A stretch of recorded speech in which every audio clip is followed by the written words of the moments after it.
यहाँ डरने की जरूरत नहीं है, मगर अमित शाह तुम्हारी जबान से मुसलमान तो मैं निकाल ही लिया। असदुद्दीन।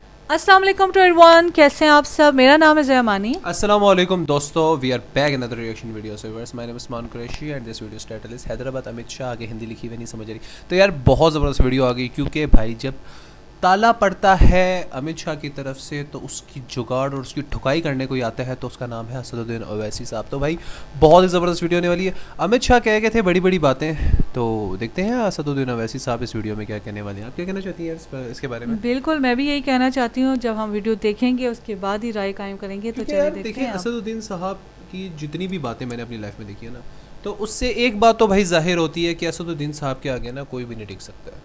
बिल्कुल, और मैं कहती हूँ सबको लाजवाब कर देते हैं। अभी रिसेंटली ये पाकिस्तान भी आए थे 2013 में, तो उन्होंने भी उधर बैठे हुए सब एंकर्स को बिल्कुल लाजवाब कर दिया था। मतलब उनका बिल्कुल, उनकी बातें भी ऐसी उनकी हैं कि बोलना उनका बिल्कुल खामोश कर दिया। चले तो करते हैं वीडियो को स्टार्ट और उसके बाद फिर हम अपनी राय देते हैं। 3, 2, 1 पिल्ले। भाई क्या विमल का ऐड डाला हुआ इन्होंने इसमें?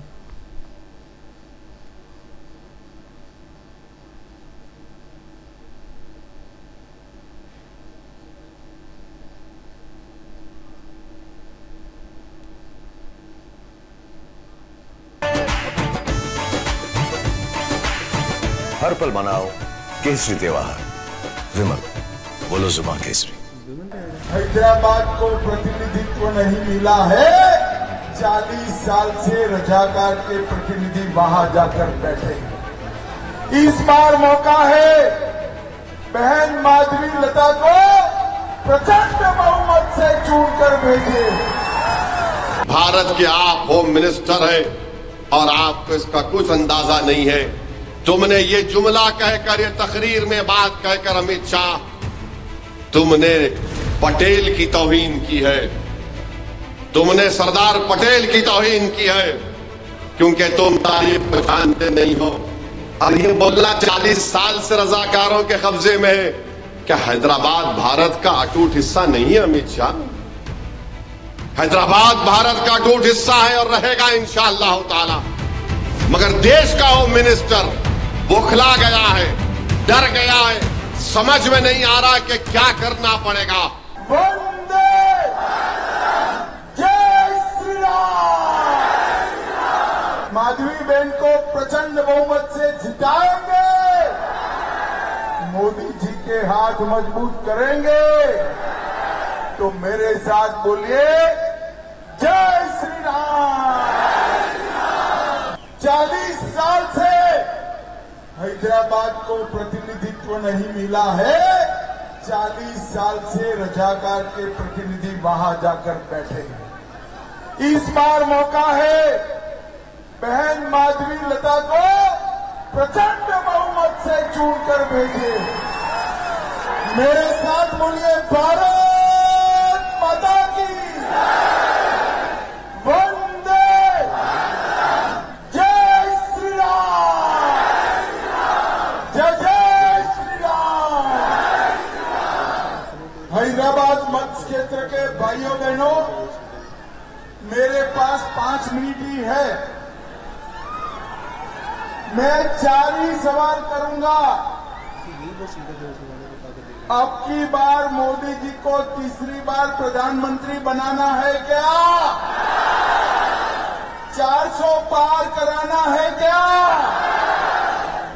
400 पार तो कराना है, मगर 400 में से एक कमल इस बार हैदराबाद से भी देखना है। भाई और बहनों, 40 साल से हैदराबाद को प्रतिनिधित्व नहीं मिला है। 40 साल से रजाकार के प्रतिनिधि वहां जाकर बैठे हैं। इस बार मौका है बहन माधवी लता को प्रचंड बहुमत से चुनकर भेजे और हैदराबाद को सच अर्थ में रजाकारों से मुक्ति दिलाने का काम करें। भाइयों और बहनों, मैं कह कर जाता हूं, किसी को डर रखने की जरूरत नहीं है। किसी की हिम्मत नहीं है हैदराबाद के एक भी व्यक्ति को हाथ लगाने। इस बार मुक्त मन से मतदान करिए, चाहे हिंदू हो या मुसलमान। हर एक मतदाता कमल के निशान पर बटन दबाए और हैदराबाद को मेन स्ट्रीम से जोड़ने का काम करे। आप करेंगे? माधवी बहन को प्रचंड बहुमत से जिताएंगे, मोदी जी के हाथ मजबूत करेंगे। तो मेरे साथ बोलिए, जय श्री राम, भारत माता की, भारत माता की। आप सभी लोगों ने पूरे रोड शो में बहन माधवी का, किशन जी का, मेरा स्वागत सम्मान किया, इसलिए मैं हृदय से आपका धन्यवाद करता हूं। नमस्कार, भारत माता की जय। हैदर कर्रार कौन थे? किसके किले का दरवाजा उठाकर 40 कोस फेंक दिए? उनके नाम से, हैदर कर्रार के नाम से हैदराबाद। और हम किसी के बाप से डरने वाले नहीं हैं। बल्कि अमित शाह, आपने बहुत बड़ी गलती की। आपको इलेक्शन लड़ना था मेरे खिलाफ। ये बात लेते आप कहीं डर के चले गए अहमदाबाद। लता को क्यों पकड़ लिया? बोल रहे यहाँ डरने की जरूरत नहीं है, मगर अमित शाह तुम्हारी जबान से मुसलमान तो मैं निकाल ही लिया। असदुद्दीन ओवैसी का डर तुमको अपनी जबान से बोलना पड़ा, हिंदू और मुसलमान। डरते तुम हो, कैसे हिंदू डरते तुम हो।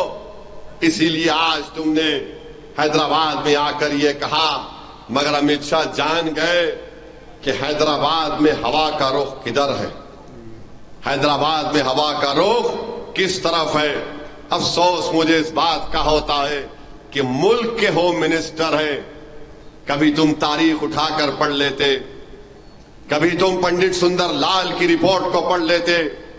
तुम 40 साल से रजाकारों के कब्जे में कहकर तुमने उन तमाम लोगों की कुर्बानियों को, उन तकालीफ को तुमने उन पर नमक फेंका।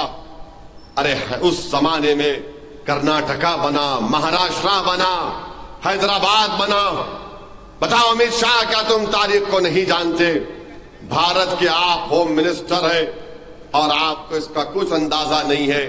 तुमने ये जुमला कहकर, ये तकरीर में बात कहकर अमित शाह, तुमने पटेल की तौहीन की है, तुमने सरदार पटेल की तौहीन की है, क्योंकि तुम तारीख को जानते नहीं हो।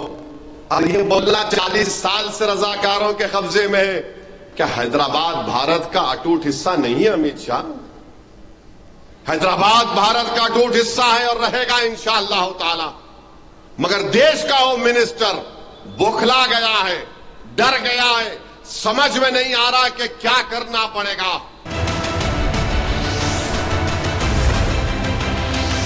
बिल्कुल जी, बात तो सही कही है, क्योंकि वो डर गए हैं जब भी उनके मुंह पर हिंदू मुस्लिम का नाम भी आए। और देखें क्राउड को किस तरह से अपनी तरफ माइल कर रहे थे हैं, इस तरह से कि बस वो हर हाल में वोट डाली बस हैदराबाद से ही जीतने हैं हर हाल में। देखिए मैं पता है क्या, वीडियो के ना बीच में बोल रहा था, लेकिन बहुत सारे हमारे व्यूवर्स हैं ना, वो कहते हैं प्लीज़ वीडियो के बीच में ना बोलिएगा, इसलिए मैंने माइक साइड पे रख के बात कर रहा था। तो यार सबसे बड़ी बात पता है कि ये जो इलेक्शन है ना माधवी लता का, जो अवैसी के साथ है, ठीक है, तो अवैसी साहब की मैं बात करूँ, इस टाइम ना ही अवैसी साहब का इलेक्शन है ना ही माधवी लता का। ये दो बहुत बड़ी पार्टियों का आपस में इलेक्शन हो रहा है, ठीक है। और इस तरह अगर मैं बात करूं कि हिंदू मुस्लिम की बात हो रही तो डेफिनेटली ये हिंदू और मुस्लिम का इलेक्शन है। अगर बात की जाए इंडिया के पूरे मुस्लिम्स और पूरे हिंदू की बात की जाए तो समझ लो उन दोनों के बीच इलेक्शन, यही इलेक्शन है। और सही बात है बिल्कुल। और किस तरह से वो कह रहे थे कि जी आपने डरना नहीं है, वोट आपने इधर ही डालना है और इधर ही बनाना है। बात मुझे समझ नहीं आई, और मजबूत करना है, आपने मोदी जी को मजबूत करना है। हाँ, ये तो मुझे समझ नहीं आई कि अमित शाह को इतना डर क्यों है, मतलब आप बार बार क्यों डरा रहे हैं सब लोगों को कि बट डर के आपने फौरन इधर ही करना है सब। और मुझे पता क्या ऐसा लगता है, और मोदी जी का नाम ले लेके उनको सब हरास कर रहे थे। According to me I think ऐसा हो सकता है कि ये लोग वोट दें किसी और को और जाए मोदी को। मेरी एक कहते हैं ना six sense, maybe I have no idea, but मुझे ऐसा फील हो रहा है कि ऐसा हो सकता है कि इन्होंने जो इनकी जो मशीनें हैं ना, मुझे ऐसा लगता है कि क्लिक किसी और को करेंगे और जाएगा बीजेपी को वोट। अगर ऐसा है, लेकिन अल्लाह की ताकत से बढ़ के किसी की कोई ताकत नहीं है, कोई काम नहीं आ सकता। देखो असदुद्दीन साहब ने इतनी बड़ी बात की, उन्होंने कहा तुम हैदर करार को जानते हो? वो कौन थे? कैसे उन्होंने एक खैबर का जो किला उखेड़ के दरवाज़ा कितनी 100 मील ऊपर फेंका था, क्या भूल गए? उन्हीं के नाम से कहना हैदराबाद रखा है, हैदराबाद रखा है। और उस वक्त पे भी लोगों ने कितने प्लान्स किए थे, वो सब प्लान अल्लाह के आगे कुछ भी नहीं है। तो भाई देखते हैं, ये सीट तो है ना, यकीन करो कि मैं कहता हूँ कि रातों की मेरी नींद उड़ चुकी है, लेकिन इंशाल्लाह मैं ये कहना चाहता हूँ कि ये वोट जो है ना, ये जो सीट है ये मिलेगी हमारे भाई असदुद्दीन ओवैसी साहब को ही, क्योंकि हमारी फुल्ली सपोर्ट है। देखो यार, सपोर्ट हम इस तरह करेंगे, हम हर नमाज में हर दुआ जो है ना असदुद्दीन साहब के लिए करेंगे, इंशाल्लाह अल्लाह ताला खैर करे और ये सीट लाजमी इनको जीते, क्योंकि इस सीट में ना बहुत से लोगों का गुरूर है, बहुत से लोगों की एक नीचा दिखाने की साजिश है, और बहुत से लोगों की ऐसा एटीट्यूड है ना जो कभी ना ख़त्म होने वाला है। तो इंशाल्लाह ये है कि मुझे ऐसा लगता है कि अल्लाह की ताकत और अल्लाह की मदद ज़रूर आएगी इस इलाके में। और जितने भी व्यूअर्स इस एरिया से देख रहे हैं, तो प्लीज़ यार काइट को लाजमी सपोर्ट किए रहें, बहुत ज़्यादा सपोर्ट करें, क्योंकि यार असदुद्दीन साहब को इस इलाके से मैं जीतते हुए देखना चाहता हूँ। ये मेरी दिल की ख्वाहिश है, बल्कि मैं तो पूरे हिंदुस्तान से उनको जीत के देखना चाहता हूँ, लेकिन कोशिश करें कि इस इलाके से ज़रूर जितवाएं। Stay with us. अल्लाह हाफ़िज़।